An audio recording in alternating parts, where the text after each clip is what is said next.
नमस्कार विद्यार्थी मित्रांनो, ऑनलाईन प्लॅटफॉर्मवरती आपण पहिलाच व्हिडिओ अपलोड केला आणि पहिल्याच व्हिडिओला तुम्ही ऑफलाईन प्रमाणेच प्रचंड प्रमाणात प्रतिसाद दिलेला आहे. आता या ऑनलाईन प्लॅटफॉर्मवरती आपल्यासोबत बरेच नवीन विद्यार्थी जोडले गेले आहेत आणि इथून पुढे सुद्धा नवीन विद्यार्थी आपल्यासोबत जोडले जाणार आहेत.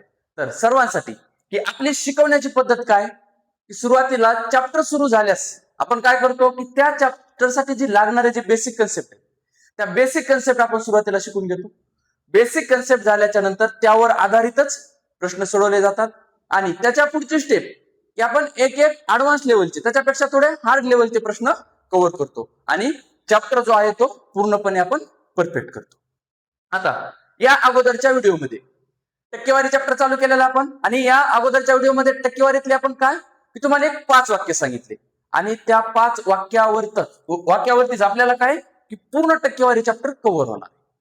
टक्केवारी चॅप्टर तर कव्हर होणारच आहे, पण याच चॅप्टरशी इंटरलिंक असणारे चॅप्टर कोणते सांगितले तुम्हाला? नफा आणि तोटा, त्याचबरोबर सरळ व्याज आणि चक्रवाढ व्याज. हे तिन्ही चॅप्टर त्या 5 वाक्याशीच इंटरलिंक आहेत आणि त्याच पद्धतीने आपल्याला एक एक प्रश्न सोडवायचा आहे आणि तिन्ही चॅप्टर आपल्याला परफेक्ट करायचे. तर पहिल्या भागामध्ये काय बघितलं आपण? टक्के आणि टक्केमध्ये होणारी वाढ बघितली, संख्या, 5 वाक्य जे आहेत त्याच्यावरच आधारित आपण उदाहरण बघितले. आता या भागामध्ये आपल्याला काय करायचं की त्याच्यापेक्षा थोडे ऍडव्हान्स लेवलचे प्रश्न बघायचे की ज्या प्रश्नामध्ये कॅल्क्युलेशन सुद्धा थोडं काय असणार आहे, अगोदरच्या उदाहरणापेक्षा थोडं हार्ड असणार आहे, पण तेही आपल्याला काय करायचंय, अत्यंत सोप्या पद्धतीने प्रश्न सोडवायचे. तर या भागामध्ये आपण सुरुवातीला बघणार आहोत. सुरुवातीला काय बघणार आहेत आपण? टक्के जास्त आणि टक्के कमी. कोणती कन्सेप्ट बघायची की टक्के जास्त आणि टक्के कमी. त्याच्यानंतर दुसरा प्रकार काय बघायचा आपल्याला की तुम्हाला बाजू दिली जाईल किंवा त्रिज्या दिली जाईल आणि क्षेत्रफळामधला शेकडा बदल विचारला जाईल. हा एक प्रकार बघायचा आहे. त्याच्यानंतर सुरुवातीची लोकसंख्या दिली जाईल आणि त्या लोकसंख्येत वार्षिक वाढ दिली जाणार. 10% असेल, 20% असेल, वार्षिक वाढ तुम्हाला प्रश्नामध्ये नमूद केली जाईल आणि लोकसंख्येत काय बदल होणार आहे 2 वर्षानंतर किंवा 3 वर्षानंतर लोकसंख्येमध्ये बदल किती होईल हे आपल्याला काढायचंय. आणि त्याच्यानंतर त्याच्या पुढचा प्रकार कोणता राहणार आहे की निवडणुकीतील मते. निवडणुकीत जे काही मतदान होणार आहे तर हरलेल्या व्यक्तीला किंवा जिंकलेल्या व्यक्तीला तुम्हाला टक्के दिले जाईल. 30% मतदान पडलं किंवा 40% मतदान पडलं आणि तुम्हाला दोन्हीपैकी एक दिलं जाईल. हरलेल्या व्यक्तीचं दिलं जाईल किंवा जिंकलेल्या व्यक्तीचं. जर हरलेल्या व्यक्तीचं जर दिलं तर तुम्हाला जिंकलेल्या व्यक्तीचं काढायला होतील आणि जिंकलेल्या व्यक्तीची टक्केवारी दिली तर हरलेल्या व्यक्तीची काढायची किंवा मग एकूण मतदान किती झालं हे काढायचे. तर हे प्रकार आपल्याला आजच्या व्हिडिओमध्ये कव्हर करायचे आणि व्हिडिओ कुणीही स्किप करायचा नाही. सुरुवातीपासून एकदम पद्धतशीरपणे आणि कन्सेप्ट वाईज आपण जाणार आहोत, त्याच्यामुळे व्हिडिओ स्किप करायचा नाही. पूर्ण शेवटपर्यंत आपल्याला व्हिडिओ बघायचा आहे आणि हा टक्केवारी चॅप्टर आपल्याला परफेक्ट करायचा आहे. त्याच्यानंतरचे दोनही चॅप्टर आपल्याला परफेक्ट करायचे. तर जास्त वेळ न घालवता आपण काय करू, ऍक्च्युअल प्रश्नाला सुरुवात करू. बघा आता टाईप 3 काय सांगितलं तुम्हाला? टक्के जास्त आणि टक्के कमी ही कन्सेप्ट आपल्याला बघायची की टक्के जास्त आणि टक्के कमी. ज्या वेळेस तुम्हाला टक्के जास्त, किती टक्क्याने जास्त असा जर प्रश्न विचारला जाईल, प्रश्न काय विचारणार झाले की किती टक्क्याने जास्त, तर त्यावेळेस तुम्ही काय करणार? 100 गुणिले टक्के भागिले काय करायचं आपल्याला? 100 वजा टक्के करायचं. जर किती टक्क्याने कमी असा जर प्रश्न विचारला, टक्के कमी किंवा किती शेकडा कमी, शेकडा कितीने कमी, तर त्यावेळेस काय करणार आहेत आपण? टक्के कमी बरोबर 100 गुणिले टक्के आणि छेदस्थानी किंवा भागिले काय असणार आहे? 100 अधिक टक्के. आता या ठिकाणी लक्षात काय ठेवायचे आपल्याला? बघा, ज्या वेळेस टक्के जास्त विचारलं जाईल, टक्के जास्त काढायचे आपल्याला, त्यावेळेस 100 गुणिले टक्के दोन्ही ठिकाणी अंशात सारखंच राहणार आहे, पण बदल होणार आहे काय? छेदामध्ये. ज्या वेळेस टक्के जास्त विचारलं जाईल त्यावेळेस काय घेणार आहेत आपण? वजा. विरुद्ध वापरायचे आपल्याला. जास्त विचारलं तर वजाबाकी येणार आहे छेदामध्ये. आणि जर टक्के कमी विचारलं, टक्के कमी जर काढायचे असतील तर 100 गुणिले टक्के तर दोन्ही ठिकाणी सारखंच राहणार आहे, बदल होणार आहे फक्त छेदस्थानी अधिक होईल. जर कमी विचारलं तर अधिक, जर जास्त विचारलं तर वजा. हे दोन्ही तुम्हाला लक्षात ठेवायचे. विरुद्ध पद्धतीने लक्षात ठेवायचं. जास्त म्हणलं तर छेदामध्ये वजा येणार आहे आणि कमी म्हणलं तर छेदामध्ये काय येणार आहे? अधिक येणार आहे. आता ऍक्च्युअल प्रश्न सोडवायचे आपल्याला. तर पहिला प्रश्न बघा. ए या व्यक्तीचे उत्पन्न बी या व्यक्तीच्या उत्पन्नाच्या 50% कमी आहे, तर बी चे उत्पन्न ए च्या उत्पन्नाच्या किती टक्के जास्त आहे? प्रश्न काय विचारला आपल्याला? किती टक्के जास्त आहे? टक्के जास्त आहे. मग आपलं सूत्र काय? टक्के जास्त. टक्के जास्त बरोबर काय? 100 गुणिले टक्के. 100 गुणिले टक्के आणि जास्त आहे म्हणून काय येणार आहे? वजा येणार आहे. 100 वजा टक्के. 100 वजा काही टक्के. आता टक्के किती दिलेत आपल्याला? 50%. मग किंमत ठेवा. टक्केच्या ऐवजी काय ठेवायचे आपल्याला? 50. मग 100 गुणिले 50 छेदस्थानी काय येणार आहे? 100 वजा 50. 100 वजा 50. आता सुरुवातीला गुणाकार करायचा नाही, कारण काटाकाटी होणार आहे, त्याच्यामुळं वजाबाकी करून घ्या सुरुवातीला. सुरुवातीला वजाबाकी केली तर 100 वजा 50 छेदस्थानी काय राहणार आहे? फक्त 50 राहतील. मग 100 गुणिले 50 छेदस्थानी किती येणार आहे? 50. आता 50 कट होणार. मग राहिले किती अंशामध्ये? 100. म्हणजे फायनल उत्तर किती आलं आपलं? 100% जास्त असणार आहे. जी काय प्रश्न विचारलाय की ए च्या उत्पन्नाच्या बी चे उत्पन्न किती टक्के जास्त असणार आहे? 100% जास्त असणार आहे. तर पर्याय किती आहे? असा पर्याय दिलेला आपल्याला, पर्याय क्रमांक 3% जास्त. आता सेम याच्यासारखं दुसरं उदाहरण आहे, जे की तुम्हाला व्हिडिओ स्टॉप करायचा आहे, स्किप नाही, व्हिडिओ स्टॉप करायचा आहे आणि दुसरा प्रश्न सोडवायचा आहे. लगेच मी त्याचं स्पष्टीकरण सुद्धा देणार आहे. पुढचा प्रश्न, प्रश्न क्रमांक 2 आहे.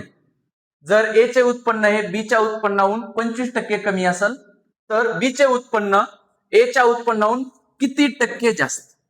किती टक्के जास्त? आता सेम काय अगोदरच्या उदाहरणासारखंच विचारलंय, काय टक्के जास्त, किती टक्के जास्त आहे. ज्या वेळेस टक्के जास्त असेल त्यावेळेस आपण काय करणार आहे? टक्के जास्त. टक्के जास्त बरोबर काय करायचंय? 100 गुणिले टक्के छेदस्थानी काय करायचंय? 100 वजा टक्के करायचं. 100 वजा टक्के किती दिलेत आपल्याला? 25%. मग किंमत ठेवा. टक्क्याच्या ऐवजी काय करणार आहेत आपण? 25 ठेवणार आहेत. 100 गुणिले 25 छेदस्थानी काय येणार आहे? 100 वजा 25. 100 वजा 25 येणार आहे. वजाबाकी करून घ्या सुरुवातीला. 100 वजा 25. 100 मधून 25 वजा केल्याच्या नंतर वजाबाकी किती येणार आहे आपली? 75. मग पुढची स्टेप काय येईल? अंशामध्ये 100 गुणिले 25 आहे तसंच, आणि छेदस्थानी 100 वजा 25 केल्याच्या नंतर किती आलाय? 75. आता 25 आणि 75 दोन्हीला काय होणार आहे? 25 न भाग जाते. 25 एक 25 आणि 25 त्रिक 75. मग राहिल्यात संख्या काय? अंशामध्ये 100 आणि छेदामध्ये किती राहिलेत? 3 राहिलेत. 100 भागिले 3. आता 3 न 100 ला पूर्ण भाग जाणार नाही. भागाकार आपला दशांश मध्ये येणार आहे, पण दशांश मध्ये आपल्याला पर्याय एकही दिला नाही. तर याचं उत्तर कशात करायचं? आपल्याला मिक्स अपूर्णांक, पूर्णांकयुक्त अपूर्णांकामध्ये काढायचंय. तर आता इथं आणखीन एक कन्सेप्ट तुमची क्लिअर होणार आहे की पूर्णांकयुक्त अपूर्णांक, अपूर्णांकाचं रूपांतर पूर्णांकयुक्त अपूर्णांकात कसं करायचे. बघा, सहजासहजी जिथपर्यंत भाग जातोय तिथपर्यंत भाग द्यायचा. 100 भागिले 3 जिथपर्यंत भाग जातोय तिथपर्यंत द्यायचा, आणि बाकी उरल्याच्या नंतर ज्या वेळेस भाग जाणार नाही 3 त्यावेळेस आपण काय करणार आहेत की पॉइंट देणार आहेत आणि 1 0 वाढवणार आहेत. पण अपूर्णांकाचं रूपांतर पूर्णांक युक्त अपूर्णांकात करायचंय, मिक्स अपूर्णांकात करायचंय. त्यावेळेस काय करायचंय? जी काही बाकी येणार आहे दशांश न देता बाकी आहे ती ठेवायची, आणि ज्याला आपण ज्या संख्येने भाग देतो तो काय येणार आहे? ती संख्या छेदस्थानी येणार आहे. कसं ते बघा. आता 100 भागिले 3 करायचंय. तर पहिला भाग 3 त्रिक 9. 10 मधून 9 वजा केले, बाकी एक उरणार आहे. पुन्हा 10 झाले. पुन्हा 10 ला आपण आपल्याला काय करायचं? 3 भाग द्यायचा. 3 त्रिक 9. भाग कितीचा जाणार आहे? 3चा जाणार आहे. उरले किती? 1 उरले. आता दशांश देऊन आपण काय करतो? पूर्ण भागाकार करतो, पण ऑप्शन दशांश मध्ये नाही, त्यामुळं आपल्याला मिक्स अपूर्णांकात रूपांतर करायचे. बाकी आलेली अंशामध्ये लिहायची आहे तशी, आणि भाग कितीने देतो आपण? 3. म्हणजेच फायनल उत्तर किती झालं आपलं? 33.1/3 हे आपलं उत्तर झालं. आणि या ठिकाणी लगेच एक कन्सेप्ट क्लिअर करून घ्या की जर या अपूर्णांकाला जर आणखी भाग जात असेल तर भाग द्यायचा. आता 1 आणि 3 आहे, याला संक्षिप्त रूप होणार नाही, पण याच ठिकाणी जर 2 छेदस्थानी 6 आलं तर त्याला 2 न संक्षिप्त रूप द्यायचं, बेक बे बेत्रिक 6. लक्षात आलं कसं सोडवलं ते आपण? टक्के जास्त. आता पर्याय क्रमांक किती येणार आहे आपला? 33.1/3 म्हणजेच पर्याय क्रमांक 3 येणार आहे. याच्यानंतरचा प्रश्न क्रमांक 3. जर ए चे मासिक वेतन बी च्या मासिक वेतनाच्या 10% जास्त आहे, तर बी चे मासिक वेतन ए च्या मासिक वेतनाच्या किती टक्के कमी आहे? तर विचारलंय काय आपल्याला? टक्के कमी विचारले. अगोदरचे 2 उदाहरण काय बघितले आपण? टक्के जास्त. आता बघायचंय काय आपल्याला? की टक्के कमी बघायचे. काय सांगितलं? किती टक्के कमी आहे? टक्के कमी. तर टक्के कमी, ज्या वेळेस टक्के कमी असेल त्यावेळेस काय करायचे? टक्के कमी बरोबर 100 गुणिले टक्के छेदस्थानी काय करायचंय? आता कमी आहे म्हणून काय घ्यायचंय? अधिक घ्यायचंय. 100 अधिक टक्के घ्यायचंय. टक्के कमी बरोबर काय? 100 गुणिले टक्के भागिले काय असणार आहे? 100 अधिक टक्के. टक्के किती दिलेत आपल्याला?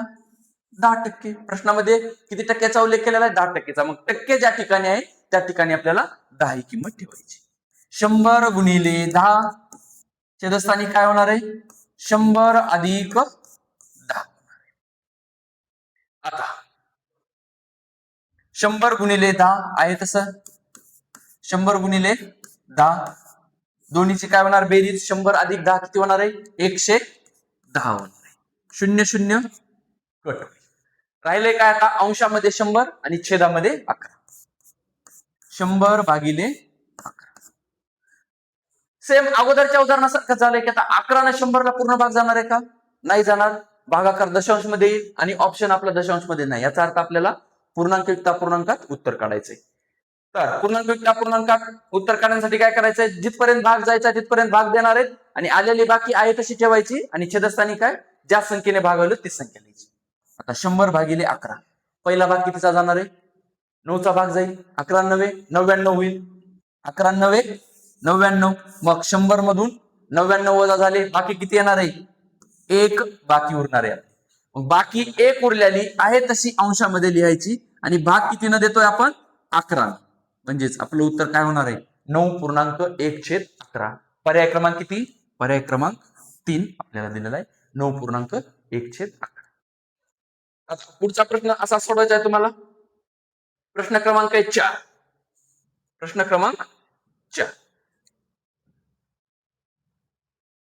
जर ए चे मासिक वेतन बी च्या मासिक वेतनाच्या 10% जास्त आहे, तर बी चे मासिक वेतन ए च्या मासिक वेतनाच्या किती टक्के कमी आहे?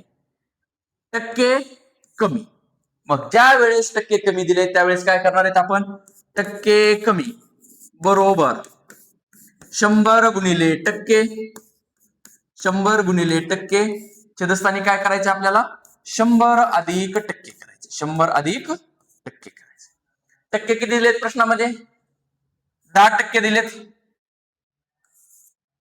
सॉरी, अगोदरचाच प्रश्न रिपीट झालाय आपला.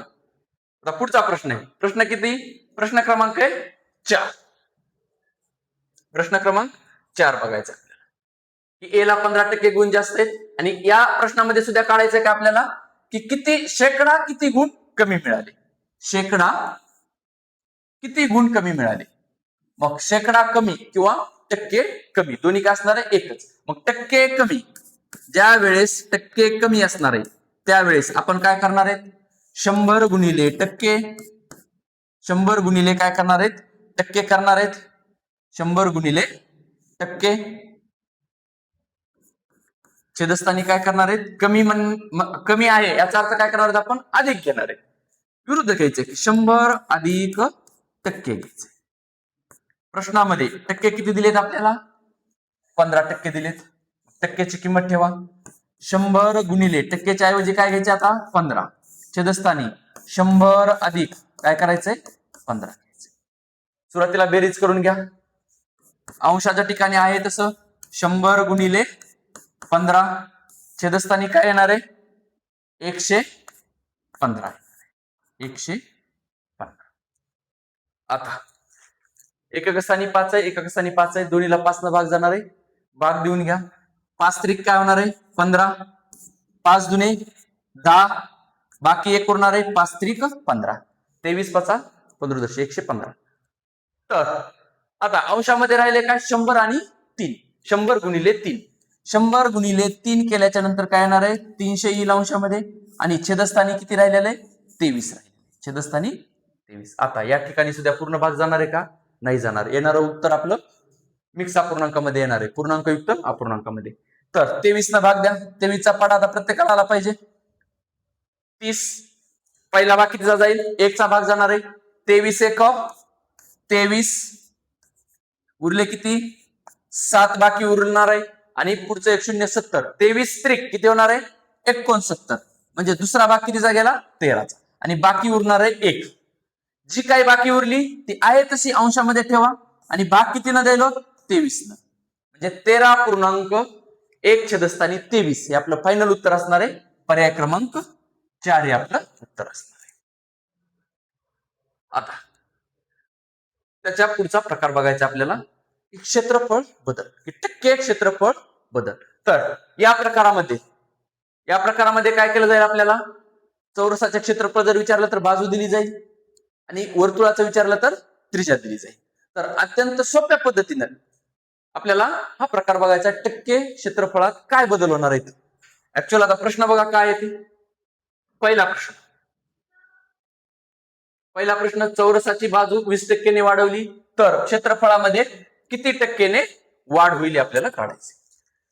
मला सांगा, क्षेत्रफळातील वाढ काढायची आपल्याला की क्षेत्रफळामध्ये काय बदल झालाय ते काढायचं. पण या प्रश्नामध्ये एक तर आपल्याला क्षेत्रफळही दिलं नाही आणि बाजूही दिली नाही, दोन्ही गोष्टी दिल्या नाहीत, आणि विचारले काय की शेकडा क्षेत्रफळामध्ये किती टक्के बदल होणार आहे हे आपल्याला काढायचे. तर आपली पद्धत काय, पहिली 5 वाक्य सांगितलेली, जर संख्या दिली नाही तर त्या संख्येला काय गृहीत धरणार आहेत आपण, त्या संख्येला आपल्याला 100 गृहीत धरायचे. संख्या जर दिली नाही तर त्या संख्येला गृहीत काय धरायचे 100. आता इथं काय सांगितलंय, बाजू 20% वाढली म्हणून सांगितले, किंवा 20% वाढवली, पण सुरुवातीची बाजू दिली का आपल्याला, नाही दिली. बाजू दिलेली आहे का, नाही. मग बाजू आपण काय मानणार आहेत 100. जी गोष्ट प्रश्नामध्ये दिली नाही त्याला आपण काय करणार आहेत 100 मानणार आहेत. पण त्याच्या अगोदर तुम्हाला चौरसाचे क्षेत्रफळ म्हणजे काय माहिती पाहिजे. चौरसाचे क्षेत्रफळ बघा, चौरसाचे क्षेत्रफळ बरोबर काय असणार आहे, चौरसाचे क्षेत्रफळ बरोबर सांगा, चौरसाचे क्षेत्रफळ बरोबर काय, बाजूचा वर्ग असणार, बाजूचा वर्ग. मग आता सुरुवातीला आपल्याला बाजू दिली नाही, त्या बाजूला आपण काय गृहीत धरणार आहे 100 गृहीत धरणार आहेत. सांगितलंय काय की ती बाजू 20% वाढली. बाजू माहिती नाही तर बाजूला आपण किती गृहीत धरलं 100 गृहीत धरलं. बाजू माहिती नाही तर बाजू काय मानली आपण, बाजू बरोबर 100 मानली. का, कारण आपण प्रश्नामध्ये आपल्याला बाजू दिली नाही. मग बाजू पहिली 100 होती तर तिला 20% वाढवलं.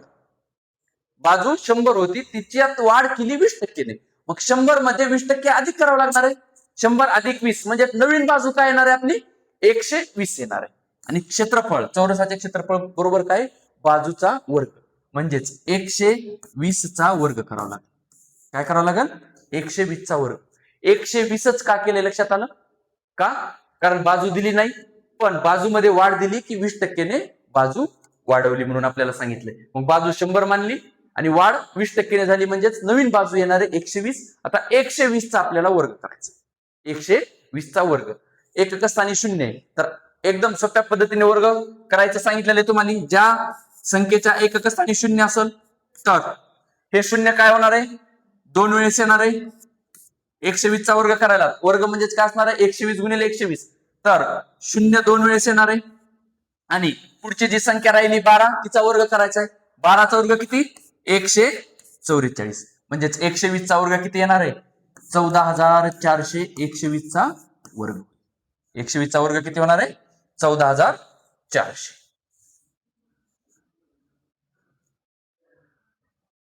14,400. बघा आता बाजू 120 घेतली आपण आणि वर्ग केला 14,400, पण आपल्याला उत्तर काढायचं कशात टक्केमध्ये. मग 14,400 याला भागिले 100 करावं लागेल, त्यावेळेस आपल्याला उत्तर येणार आहे टक्केमध्ये येणार आहे. मग 14,400 भागिले काय करायचंय 100. आता हे 2 शून्य कट होतील, राहिले किती 144. मग 100 पेक्षा कितीने वाढ झाली 144 झाले. याचा अर्थ 100 पेक्षा वाढ कितीने झाली 44 न. म्हणजेच जी काही वाढ होणार आहे ती वाढ कितीने होणार आहे 44% वाढ होणार आहे. बघा उत्तर काय आलं आपलं 144. मग वाढ कितीने झाली 100 पेक्षा 44 अधिक झालेत, म्हणजे आपलं उत्तर किती असणार आहे 44% असणार आहे. काय केलं ते बघा पुन्हा एकदा समजून घ्या. ज्या वेळेस क्षेत्रफळात मध्ये शेकडा वाढ किंवा घट विचारली त्यावेळेस आपण काय करणार आहेत, आपल्याला बाजूही दिली जाणार नाही आणि क्षेत्रफळही दिलं जाणार नाही. तर आपली पद्धत काय सोडवण्याची की जी संख्या माहिती नाही तिला 100 गृहीत धरायचंय. मग बाजू 20% वाढवली तर मग बाजू आपल्याला 100 गृहीत धरावं लागेल आणि 20% वाढवली म्हणजेच नवीन बाजू किती असणार आहे 120 आणि क्षेत्रफळ बरोबर काय असणार आहे बाजूचा वर्ग असणार आहे, जे की तुम्हाला 120 चा वर्ग करावा लागेल. 120 चा वर्ग किती आला 14,400. पण उत्तर काढायचे आपल्याला टक्केमध्ये म्हणून भागिले 100 केलं, 2 शून्य कट होणार, राहणार आहे 144. म्हणजे 100 पेक्षा अधिक किती झाले 44. म्हणजे शेकडा वाढ किती होणार आहे किंवा टक्के वाढ किती होईल 44%. सेम अशाच पद्धतीनं पुढचा प्रश्न तुम्हाला सोडवायचा आहे की एका चौरसाची बाजू 40 ने वाढवल्यास क्षेत्रफळ शेकडा कितीने वाढेल.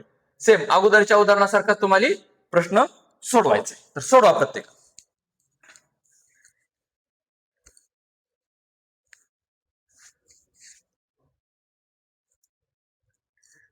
प्रश्न काय दिला आपल्याला की एका चौरसाची बाजू शेकडा 40 ने वाढवल्यास क्षेत्रफळ शेकडा कितीने वाढेल सांगितले.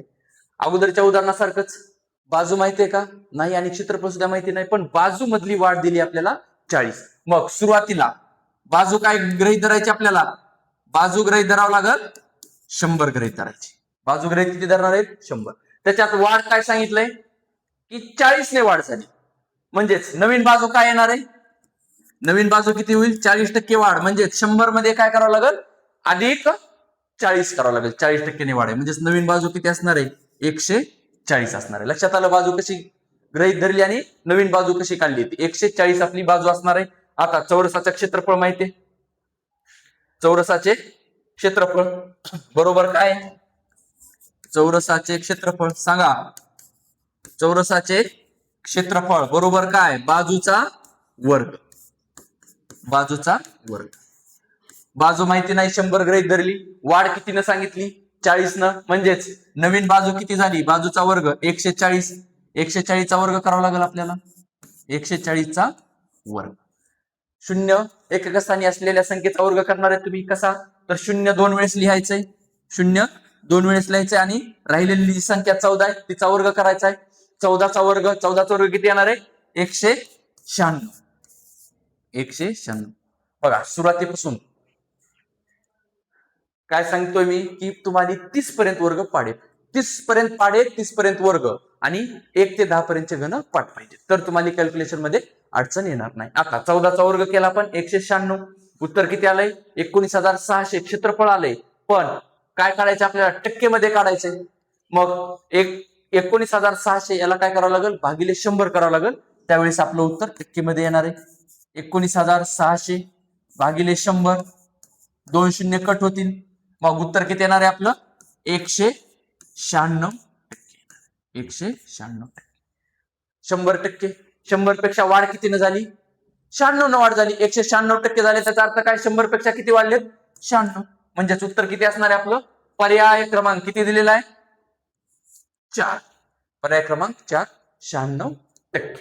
आता पुढचा प्रकार, पुढच्या प्रकारामध्ये काय सांगितलं आपल्याला की वर्तुळाचं दिले की एका वर्तुळाची त्रिज्या 10% वाढवल्यास क्षेत्रफळ शेकडा कितीने वाढेल आपल्याला काढायचं.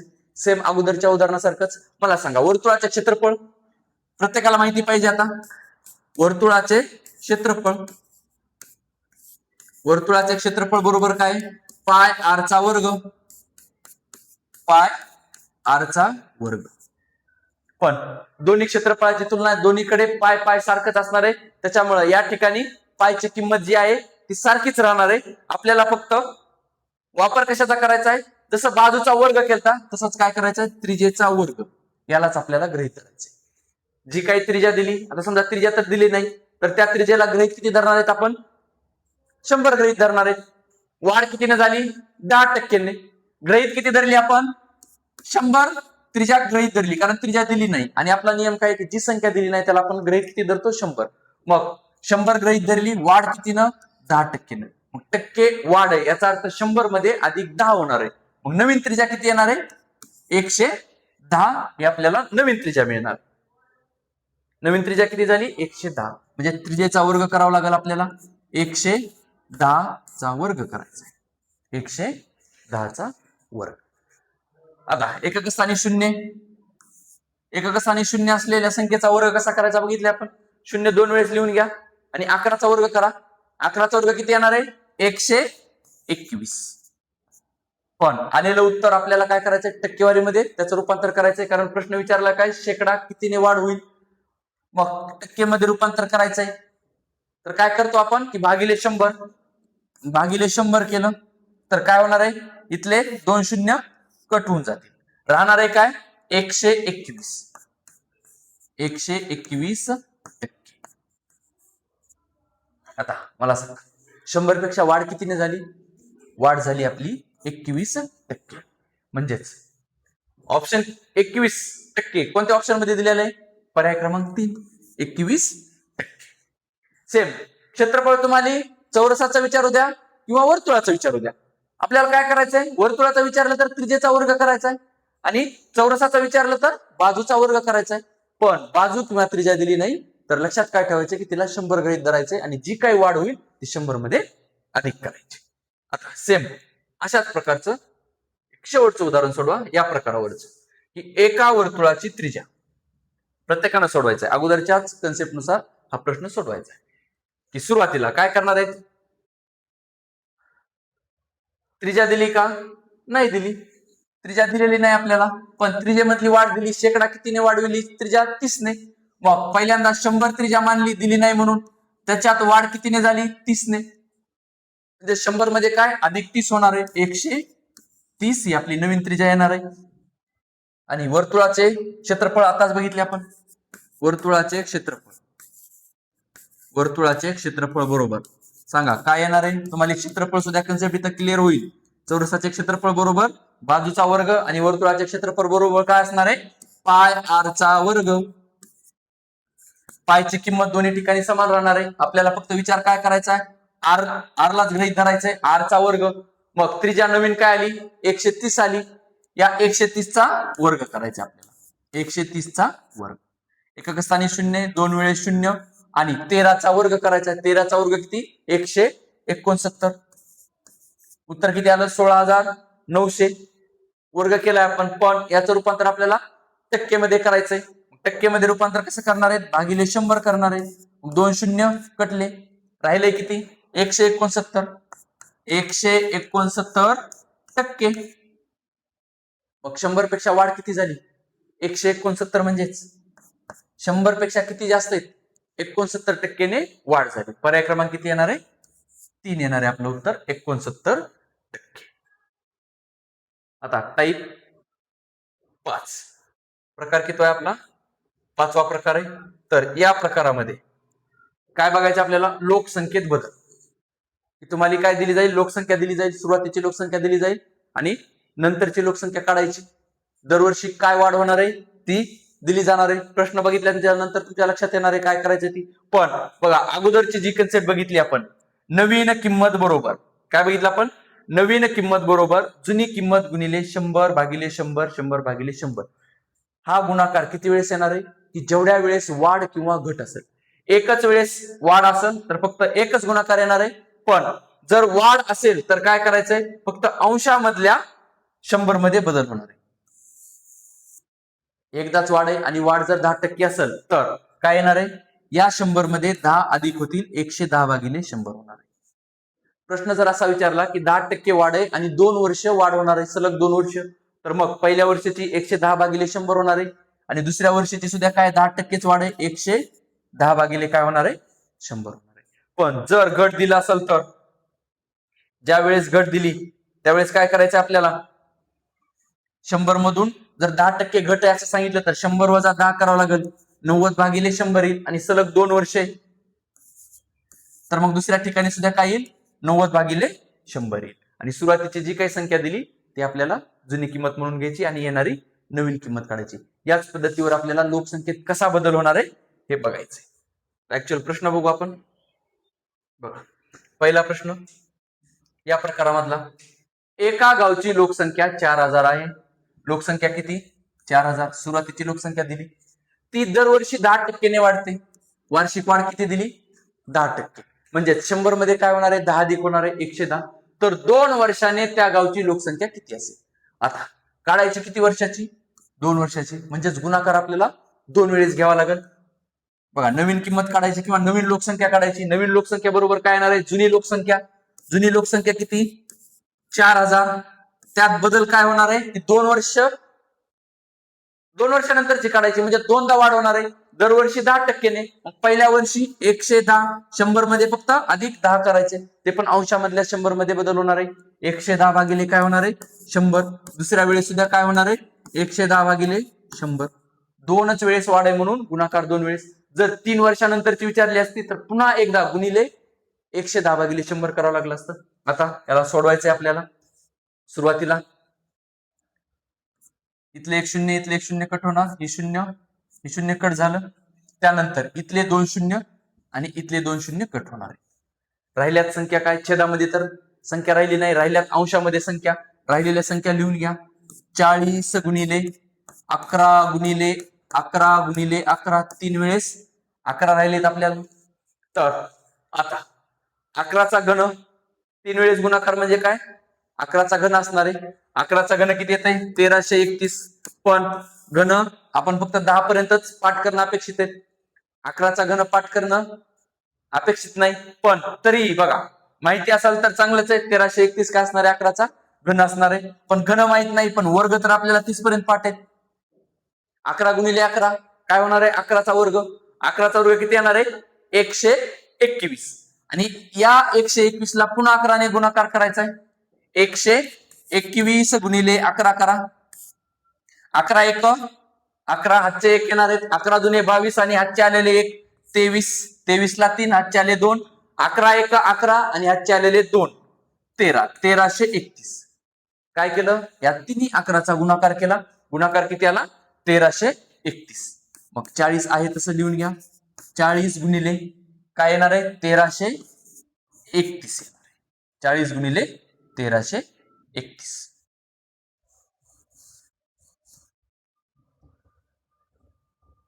आता गुणाकार करायचा आपल्याला. 40 गुणिले 1331 चा शून्य आहे तसं लिहून घ्या. पुन्हा 4 न गुणाकार करा. 4 1 4, 4 त्रिक 12 ला 2, हातचे आले 1, 4 त्रिक 12 आणि हातचे आलेले 1 13. 13 ला 3, हातचे आले 1, 4 1 4 आणि हातचे आलेला 1 किती येणार आहे? 5.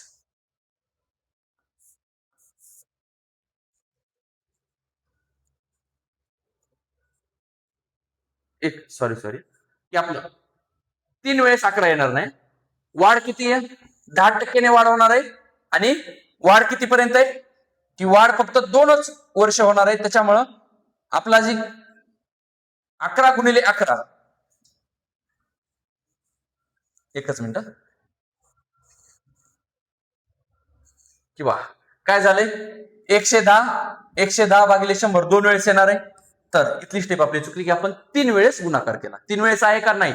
2 वर्षात फक्त वाढ होणार आहे. मग इथले 0 0 कट झाले आणि राहिले किती आता? 40. अंशामध्ये राहिलेल्या संख्या बघा, 40 आणि 11. 11 हे 2च वेळेस आहे, 3 वेळेस नाही. 11 आणि 11 किती वेळेस आहे? 2च वेळेस आहे. म्हणजेच काय होणार आहे? 11 गुणिले 11, 11चा वर्ग होईल. 11चा वर्ग किती होणार आहे? 121. म्हणजे 40 गुणिले काय होणार आहे? 121 होणार आहे. आता 0 आहे तसं लिहून घ्या. 4 न गुणाकार करा. 4 1 4, 4 दुने 8 आणि 4 1 4. उत्तर किती येणार आहे आपलं? 4840. पर्याय क्रमांक 1. या ठिकाणी काय केलं आपण? 3 वर्ष गृहीत धरून 11 3 वेळेस घेतलं. पण 11 3 वेळेस येणार आहे का? नाही. 2 वेळेसच वाढ आहे. वार्षिक वाढ 10%ने आणि 2च वेळेस वाढ होणार आहे म्हणून 110 गुणिले 110. 0 0 कट केलं तर आपलं संख्या राहिली होती किती? 40 गुणिले 11 गुणिले 11. सेम अशाच प्रकारे पुढचा प्रश्न सोडवायचा आपल्याला. प्रश्न क्रमांक 10. की एका गावची लोकसंख्या, सुरुवातीची लोकसंख्या दिली आपल्याला, किती दिली? 24,000 लोकसंख्या दिली. दरवर्षी 5% वाढ आहे म्हणून सांगितलंय. आता या ठिकाणी काय 3 वर्षे, म्हणजे तिथं 3 वेळेस गुणाकार येणार आहे. अगोदरच्या प्रश्नामध्ये काय होतं, 2 वर्षानंतरचे काढायचे होते आपल्याला, म्हणून 110/100 हा गुणाकार 2 वेळेस केलता. पण आता या ठिकाणी बघा, सुरुवातीची लोकसंख्या, नवीन लोकसंख्या काढायची आपल्याला. नवीन लोकसंख्या बरोबर जुनी लोकसंख्या, जी की प्रश्नामध्ये दिली. सुरुवातीची लोकसंख्या, जुनी लोकसंख्या किती? 24,000. दरवर्षी वाढ किती? 5% वाढ आहे. आणि 3 वर्षानंतर म्हणजे दरवर्षी 5%, 3 वेळेस वाढ होणार आहे 3 वर्षामध्ये. मग 5% वाढ आहे, याचा अर्थ अंशामधल्या 100 मध्ये 5 अधिक होणार आहेत. 105/100, 105/100 आणि 105/100. 3 वेळेस. 3 वेळेसच का केलं? कारण 3 वर्षानंतरची लोकसंख्या काढायची आपल्याला. अगोदरच्या प्रश्नामध्ये काय होतं, 2 वर्षानंतरची काढायची होती म्हणून 2 वेळेस गुणाकार. आता 24,000 105/100, 105/100. तर आता आपल्याला कॅल्क्युलेशन सोपं करायचंय. त्यासाठी अगोदर या तिन्हीला काय करायचं, आपल्याला संक्षिप्त रूप द्यायचंय. आता एकक स्थानी 5, एकक स्थानी 0, प्रत्येक ठिकाणी सेमच संख्या, तर 5 न भाग जाते. 5 दुने 10 आणि 0 0. 5 दुने 10, 5 1 5. म्हणजे संक्षिप्त रूप काय येणार आहे, 21/20. असं तिन्ही ठिकाणी होणार आहे. या पुढच्या 2 संख्येला सुद्धा तीच होणार आहे. 5 न जर भागलं तर 20 येणार आहे आणि अंशाच्या ठिकाणी 21 येणार आहे. या ठिकाणी सुद्धा 5 दुने 10, 5 0 0, 5 दुने 10 आणि 5 1 5. म्हणजेच अंशामध्ये 21 21 3 वेळेस येणार आहे आणि छेदामध्ये 20 20 काय होणार आहे, 3 वेळेस येणार आहे. आता या ठिकाणी 24,000 यातले 3 शून्य आणि छेदस्थानी असणारे 20 20, यातले 3 शून्य कट होणार आहे. आता राहिलेल्या संख्या काय राहणार आहेत त्या लिहून घ्या. अंशामध्ये काय राहील, 24 एक राहणार आहेत, गुणिले 21 किती वेळेस आहेत, 3 वेळेस आहेत. 21 गुणिले 21 गुणिले 21. बघा सुरुवातीला सांगितलं होतं की आता इथून पुढच्या प्रकारामध्ये कॅल्क्युलेशन थोडे हार्ड होणार आहेत, कारण आता आपण काय करायलो, की बेसिकचे सगळे झालेले आहेत, ऍडव्हान्स लेवलचे प्रश्न आहेत थोडे, म्हणजे याच्या नंतरचे जे आहे ते कॅल्क्युलेशन थोडे हार्ड होणार आहेत. आता छेदस्थानी राहिलेत काय, 2 गुणिले 2 गुणिले 2, 3 वेळेस 2 आहेत. मग याचा गुणाकार इथंच करून घेऊ आपण. 2 दुने 4 आणि पुन्हा 2नच गुणाकार आहे, 4 दुने 8, म्हणजे छेदस्थानी किती येणार आहे, 8 येणार. आता 8 न 24 ला भाग जाते, 8 1 8, 8 3 24. आता या ठिकाणी काय, 21 गुणिले 21 गुणिले 21, 3 वेळेस गुणाकार आहे. 21 चा घन, आता घन पाठ असणं 21 अपेक्षित नाही, 10 पर्यंतच घन आपल्याला पाठ करायचे. पण 21 चा वर्ग माहिती आहे, 21 गुणिले 21, 21 चा वर्ग किती होणार आहे, 441. आणि पुन्हा एकदा 21 न गुणायचंय, मग 441 गुणिले 21 करा. जो काही गुणाकार येईल या तिन्ही 21 चा गुणाकार असणार आहे. आता 21 1 21, आजचे किती आले 2, 21 चोक 84 आणि हातचे आलेले 2, 86 86 ला 6, हातचे आले 8, 21 चोक 84 आणि हातचे आलेले 8, 84 आणि 8 किती होणार आहेत, 92 होणार आहेत. म्हणजे तिन्ही 21 चा गुणाकार किती आला, 9261. काय केलंय बघा, तिन्ही 21 चा गुणाकार केला, 2 21 चा गुणाकार म्हणजे वर्ग असणार आहे 441 गुणिले 21. आता राहिले काय, अंशामध्ये 3, 3 गुणिले गुणाकार किती आलेला आहे, 9261. 3 ने 9261 ला गुणायचंय, ते असणार आहे आपलं फायनल उत्तर. 3 वर्षानंतरची लोकसंख्या असणार आहे. 3 न गुणाकार करा, 3 1 3, 3 सक 18, आजचे आले 1, 3 दुने 6, आजचे आलेले 1 7, आजचे आलेले किती 1 7 झाले. आणि 3 9 किती होणार आहे, 27. म्हणजेच उत्तर किती आलं आपलं, 27,783. असा ऑप्शन, असा पर्याय किती, पर्याय क्रमांक 3, 27,783. लक्षात आलंय काय केलंय ती. आता त्याच्यानंतरचा प्रश्न बघा, काय दिले, एका वस्तूची किंमत 4,000 असून त्यावर अनुक्रमे 20% व 30% सूट दिली. आता या प्रश्नामध्ये काय, अगोदरच्या प्रश्नामध्ये वाढ होती, आता इथं सूट, सूट किंवा घट म्हणजेच काय होणार आहे, 100 मधून वजा करायची. तर नवीन किंमत काढायची आपल्याला त्या वस्तूची. 4,000 सुरुवातीची किंमत आहे, थोडक्यात काय, समजा एखादी वस्तू आहे, त्याची किंमत आहे 4,000, पण वस्तू विक्री होत नाही. मग त्यावेळेस दुकानदार काय करणार आहे की त्या वस्तूवर सूट देणार आहे. मग 4,000ची एक वस्तू आहे, त्या वस्तूची विक्री होत नाही म्हणून दुकानदाराने काय केलं, पहिल्यांदा 20% सूट दिली. मग 20% सूट दिल्याच्या नंतर तरीही विक्री झाली नाही. मग पुन्हा आणखीन त्यानं काय केलं, 30% सूट दिली. तर त्यावेळेस त्या वस्तूची किंमत किती होणार आहे हे आपल्याला काढायचं. तर नवीन वस्तूची किंमत किंवा नवीन किंमत बरोबर काय की जुनी किंमत किती, 4,000 गुणिले बदल काय होणार आहे की पहिल्यांदा 20% सूट आहे, म्हणजेच अंशातल्या 20 मधून 100 मधून काय करायचं, 20 वजा करायचे, म्हणजेच 80 भागिले 100 येणार आहे. गुणिले दुसरी सूट काय 30%, मग 100 मधून 30 वजा होणार आहे, म्हणजेच काय येणार आहे 70 भागिले 100. 2 वेळेस सूट आहे म्हणून 2 वेळेस गुणाकार येणार आहे. आता काटाकाटी किंवा शून्य ज्या ठिकाणी कट होते कट करून घ्या. इथलं 1 शून्य, इथलं 1 शून्य, इथलं 1 शून्य कट होणार आहे. 4,000 वरचे 2 शून्य आणि या 100चे 2 शून्य कट होणार आहे. मग राहिलेल्या संख्या लिहून घ्या. 40 गुणिले 8 गुणिले 7, 40 गुणिले 8 गुणिले 7. आता 8 सती किती होणार आहे 56. या दोन्हीचा गुणाकार करून घेतला सुरुवातीला. 40 आहे तसं ठेवलं, 40 गुणिले 56. आता 40 गुणिले 56 चा गुणाकार करायचा आहे. शून्य आहे तसंच लिहा. 4 न गुणाकार करा, 4 सक 24, हातचे आले 2, 4 पंचे 20 आणि हातचे आलेले 2 22. म्हणजे शेवटची किंमत काय असणार आहे त्या वस्तूची 2 वेळेस सूट दिल्याच्या नंतर 2,240. पर्याय क्रमांक किती, पर्याय क्रमांक 2. बघा, ज्या वेळेस वाढ असेल त्यावेळेस काय करणार आहेत आपण 100 मध्ये अधिक करणार आहेत, आणि जर सूट असेल किंवा घट झाली असं जर सांगितलं तर 100 मधून वजा करणार आहेत. आता त्याच्यानंतर शेवटचा प्रकाराचा की निवडणुकीतील मते. की निवडणुकीत तुम्हाला हरलेल्या व्यक्तीला किंवा जिंकलेल्या व्यक्तीला टक्केवारीमध्ये मत दिलं जाईल, आणि आपल्याला दोन्हीपैकी एक दिलं जाईल आणि एका व्यक्तीचं मत काढायचं. तर आता हा प्रश्न कसा सोडवायचा आहे ते बघा. एकदम सोप्या पद्धतीने आपल्याला हा प्रश्न बघायचा आहे.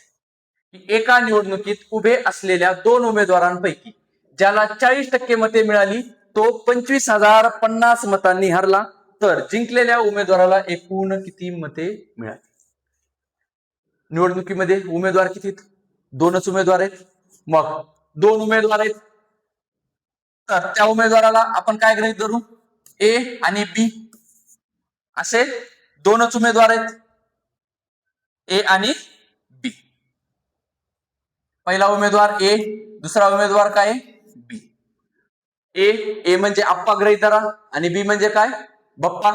तर आता आप्पाचा विषय कसा आहे, हार्ड आहे, म्हणून आप्पा काय झाले निवडणुकीत हारले आणि जिंकले कोण, बप्पा.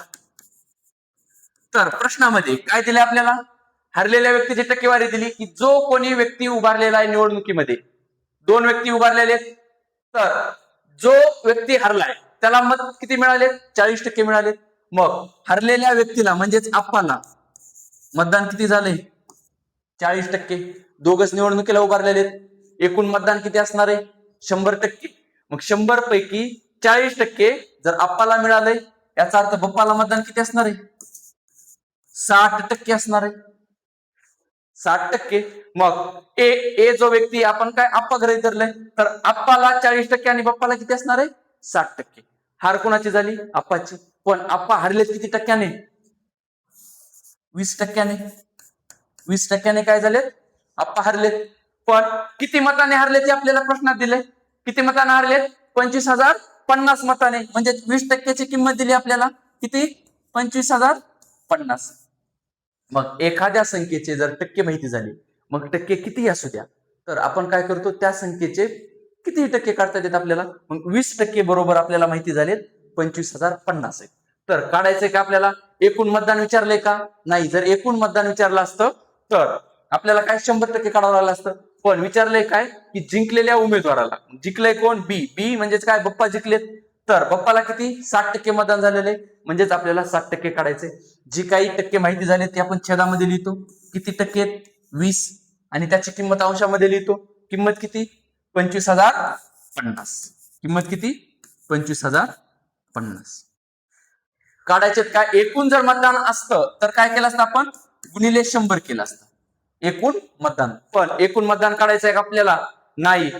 जिंकलेल्या उमेदवाराला किती मतदान झालं एवढंच काढायचंय. मग जिंकलेल्या उमेदवाराला मतदान किती झालंय 60% झालंय म्हणून गुणिले काय येईल 60. याला सोडवायचंय. जिंकलेले जी बाप्पा आहेत त्यांना एकूण मतदान किती मिळाले आपल्याला निघणार आहे. आता 20 × 20 20 त्रिक 60 25,000 50 गुणिले 3 करायचंय ते असणारे बाप्पाला पडलेलं मतदान. 3 गुणाकार करा 3 0 0 3 5 15 हातचे आले 1 3 0 0 आणि 1 1 पुन्हा 3 5 ला गुणा 3 5 15 हातचे आले 1 3 2 6 हातचे आलेले 1 7 म्हणजेच जिंकलेला जो उमेदवार आहे त्याला मतदान किती झाले 75,150 त्याला मतदान झाले. पर्याय क्रमांक किती पर्याय क्रमांक 4. बघा प्रश्नामध्ये काय दिलंय त्यानुसार आपण मांडणी केली की हरलेल्या व्यक्तीची टक्केवारी दिली 40%. मग हरलेल्या व्यक्तीला जर 40% पडलं असेल मतदान तर जिंकलेल्या व्यक्तीला 60च पडणार आहे. कारण असणार आहेत दोनच व्यक्ती निवडणुकीला उभारले आहेत म्हणजे 100% त्यात डिवाइड होणार आहेत. हरलेल्या व्यक्तीला 40% पडले तर जिंकलेला 60 पडणार आहे. पण हरलेला व्यक्ती किती टक्क्याने हरणार आहे या दोन्हीतला फरक 40% आणि 60% फरक कितीचा आहे 20%चा. म्हणजेच हरलेला व्यक्ती 20%ने हरलाय आणि प्रश्नामध्ये किती मताने हरलाय ते दिलाय म्हणजेच 20%ची किंमत दिली आपल्याला. 20%ची किंमत दिली 25,050. आपल्याला जर एखाद्या संख्येचे टक्के माहिती झाले किती 10 माहिती उद्या 20 माहिती उद्या त्यावरून आपण पूर्ण संख्याही काढतो किंवा तिचे कितीही टक्के काढतो. मग 20% माहिती झाले जी काही टक्के आहे ती छेदस्थानी 20% माहिती झालेत म्हणून 20 छेदस्थानी आणि त्याची किंमत अंशात 25,050. काढायचंय काय की जिंकलेल्या उमेदवाराला किती मतं मिळाले म्हणजे 60% मतं मिळाले गुणिले 60. त्याला सोडवलं उत्तर किती आलं आपलं 75,150. आता सेम असाच पुढचा प्रश्न आहे जे की तुम्हाला सोडवायचा आहे. व्हिडिओ स्टॉप करा आणि प्रश्न सोडवा. आता बघा या प्रश्नामध्ये काय दिलंय दोनच उमेदवार उभे असलेल्या एका निवडणुकीत ज्या उमेदवाराला 30% मते मिळाली तो उमेदवार काय झालाय 14,400 मतांनी हरलाय. तर विजयी उमेदवाराला एकूण किती मते मिळाली. दोनच उमेदवार आहेत. कोणते उमेदवार आप्पा आणि बाप्पा. आप्पाचा विषय हार्ड आहे. आप्पा हरले आणि जिंकले कोण बाप्पा. मग प्रश्नामध्ये हरलेल्या व्यक्तीला किती टक्के मतदान झाले असं सांगितलं की 30% मते मिळाली. मग ए ला किती मते मिळाली 30%. दोनच उमेदवार आहेत एकाला 30% मिळाले 100 पैकी तर मग दुसऱ्याला किती मिळणार आहेत 70%. जो काही जिंकलाय त्याला किती मिळणार आहेत 70% मिळणार आहेत.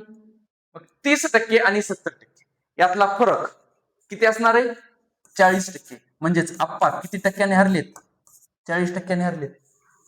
आणि प्रश्नामध्ये किती मताने हरलेत हे दिले आपल्याला 14,400 मताने हरलेत. म्हणजेच काय 40%ची किंमत आपल्याला प्रश्नामध्ये दिली.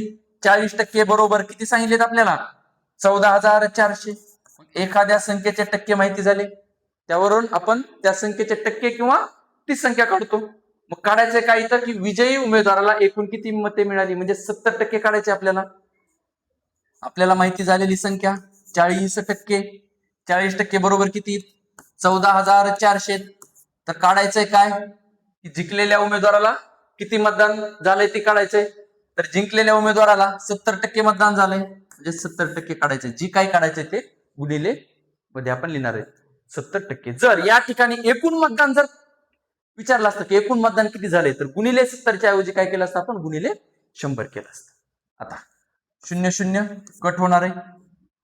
14,400 ला 4 ने भाग द्या 7 ला तर भाग जाणार नाही. मग 4 ने काय करायचंय 14,400 ला भागायचंय. पहिला भाग 4 त्रिक 12 बाकी 2 उरणार आहे 24. 24 ला भाग जात आहे 4 सक 24 आणि राहिलेले 2 शून्य आहे तसेच 3,600. 4 न भाग दिला आपण 3,600 गुणिले 7 येणार आहे. 3,600 गुणिले 7 जो काही गुणाकार येईल ते जिंकलेल्या व्यक्तीला किंवा विजयी उमेदवाराला मिळालेली मते असणार आहेत. 7 0 0 7 0 0 7 सक 42. 42 ला 2 हातचे किती आले 4 7 त्रिक 21 आणि हातचे आलेले 4 25. म्हणजेच किती मतदान मिळणार आहे 25,200. तर पर्याय क्रमांक किती पर्याय क्रमांक 3 आहे 25,200 मतदान विजयी उमेदवाराला मिळणार. आता शेवटचा प्रश्न की 14. आता या प्रश्नामध्ये सुरुवातीला प्रश्न वाचा. काय दिले? दोनच उमेदवार आहेत. या ठिकाणी सुद्धा उमेदवार किती उभारलेत? दोनच उभारलेत. आणि 35% मतं कुणाला मिळालेत? की जो काही उमेदवार आहे हरणारा त्याला 35%. पूर्ण प्रश्न वाचा. दोनच उमेदवार उभे असलेल्या एका निवडणुकीत ज्या उमेदवाराला 35% मते मिळाली तो 31,500 मतांनी हरला. हरलेल्या उमेदवाराला टक्के मतदान किती? 35% मतदान आहे. आणि हरलाय किती मतांना? 31,500. तर त्या निवडणुकीत एकूण किती मतदान झाले? एकूण किती मतदान झाले? आता या ठिकाणी विजयी उमेदवाराची टक्केवारी काढायची का? नाही. तर एकूण मतदान काढायचे म्हणजे 100% काढायचंय. आणि कंसामध्ये दिलं एकही मत अवैध नाही, म्हणजे जेवढे मतदाराने मतदान केले तेवढं मतदान गृहीत धरले. याचा वेगळा काय अर्थ होत नाही. बघा आता सोडवायचे आपल्याला. दोन उमेदवार आहेत, सेम तीच, आप्पा आणि बप्पा आहेत. आप्पाचा विषय हार्ड आहे, आप्पा हरणार आहेत. जिंकणार आहेत कोण? बप्पा. मग हरलेल्या उमेदवाराची टक्केवारी दिलेली आपल्याला किती दिली? 35%. मग दोनच उमेदवार आहेत, दोन उमेदवारापैकी एकाला 35% मिळाले तर दुसऱ्याला काय होणार आहे? 100 वजा 35 करावं लागेल, जे की जिंकलेल्या व्यक्तीची टक्केवारी येणार आहे. 100 मधून जर 35 वजा केले तर किती येणार आहे? 65 येईल. 65% मतदान होणार आहे जिंकणाऱ्या व्यक्तीला. पण सांगितलंय काय की हरलेल्या व्यक्तीला 31,500 मतांनी त्याची हार झाली. म्हणजेच हा किती टक्क्याने हरलाय? 35% आणि 65%. यातला जो काही फरक असेल तेवढ्या फरकाने, तेवढ्या टक्के त्या व्यक्तीची हार झालेली. मग 65 आणि 35 याच्यातला फरक कितीचा येणार आहे? 30चा. म्हणजे 30% मताने हार झालेली आप्पाची. पण आप्पा किती मताने हारलेत? ही दिलेले 31,500 मताने हारलेत. याचाच अर्थ काय की 30%ची किंमत आपल्याला दिली की 30% बरोबर सांगितलंय काय? 31,500. एखाद्या संख्येची टक्के माहिती झाली तर आपण ती पूर्ण संख्या काढणार आहे. मग 30% किंमत किती? 31,500. जी काही टक्के माहिती झाली ती काय करणार? आपण छेदामध्ये 30% त्याची किंमत अंशामध्ये 30%. एखाद्या संख्येचे 30% जर 31,500 असतील तर एकूण मतदान म्हणजेच एकूण संख्या काढायची, पूर्ण संख्या काढायची. आता या ठिकाणी गुणिले 100 करावं लागेल. अगोदरच्या उदाहरणामध्ये जिंकलेल्या व्यक्तीचे मतदान काढायचे होते म्हणून जी काही त्याची टक्केवारी असेल ती गुणिले मध्ये लिहिली. पण आता काय काढायचं? इथं एकूण मतदान काढायचंय म्हणून काय केलं? गुणिले 100 केलं. आता 0 0 कट होईल. 3 न 31,500 ला भाग द्या. 3 1 3. 1 ला भाग जात नाही 0. 3 5 15. 2 शून्य आहेत तसेच. राहिले काय आता? 10,500 आणि गुणिले 100 अंशामध्ये राहिलेले. मग गुणिले 10 राहिले. 10,500 गुणिले किती? 10. म्हणजेच फायनल उत्तर काय येणार आहे आपलं? 1 शून्य वाढणार आहे फक्त. 1,05,000 मतदान पडलेलं असेल. असा पर्याय क्रमांक 1. एकूण मतदान किती झाले? 1,05,000. बघा विद्यार्थी मित्रांनो, सुरुवातीपासून आपण प्रश्न बघितले. आता टक्केवारी या चॅप्टर मध्ये बऱ्यापैकी आपण जे काही टाईप आहेत ती कव्हर केलेले आहेत. आता लक्षात काय ठेवायचे तुम्हाला की जी काय आपली सिरीज चालू झालेली, जसजसे व्हिडिओ तुम्हाला एकामागून एक व्हिडिओ अपलोड होतील, तुम्हाला प्रत्येक व्हिडिओ बघायचा आहे आणि एक एक चॅप्टर आपल्याला परफेक्ट करायचं आहे. तर याच्यानंतर जी काही राहिलेले जी प्रकार तर राहिले नाहीत, पण याच्यानंतरचा जो काही भाग येणार आहे तो भाग काय असणार आहे आपल्याला की कमी वेळेत प्रश्न कसे सोडायचे. आता टक्केवारी या चॅप्टरसाठी जे काही लागणार आहे तेवढ्या कन्सेप्ट मी तुम्हाला सांगितलेले आहेत, तेवढे प्रकार आपण बघितलेले आहेत. आता याच्या पुढचा ऍडव्हान्स लेवलचा एक व्हिडिओ पडेल की त्या ठिकाणी काय करायचं तुम्हाला की कमी वेळेत कसे प्रश्न सोडवायचे ती बघायचे. म्हणजेच काय की याच्यानंतरचा व्हिडिओ तुम्हाला स्किप करायचा नाही. आणि तो व्हिडिओ पाहण्यासाठी तुम्ही अगोदर हे 2 व्हिडिओ पाहिलेले पाहिजे. त्यावेळेस तुम्हाला ती डायरेक्ट कसे प्रश्न सोडवायचे, ऍक्च्युअल एकच ओळीमध्ये आपल्याला प्रश्न सोडवायचा विदिन सेकंदामध्ये, मिनिट सुद्धा लावायचा नाही. कसं ते आपण पुढच्या व्हिडिओमध्ये बघणारच आहेत. पण तत्पूर्वी तुम्हाला काय करायचंय की आपलं युट्यूब चॅनल जे आहे ते सबस्क्राईब करायचंय आणि बेल आयकॉन प्रेस करून ठेवायचे, म्हणजे नवीन व्हिडिओ पडल्याच्या नंतर लगेचच्या लगेच तुम्हाला नोटिफिकेशन मिळणार आहे आणि तुमचा व्हिडिओ मिस होणार नाही. त्यामुळे प्रत्येकाने काय करायचंय, आपलं चॅनल सबस्क्राईब करायचंय आणि जर आवडला असेल तर आपलं कर्तव्य की दुसऱ्या मित्रांना सुद्धा सांगायचं. जर सोपी पद्धत तुम्हाला आवडत असेल तर व्हिडिओ नक्कीच शेअर करा. धन्यवाद.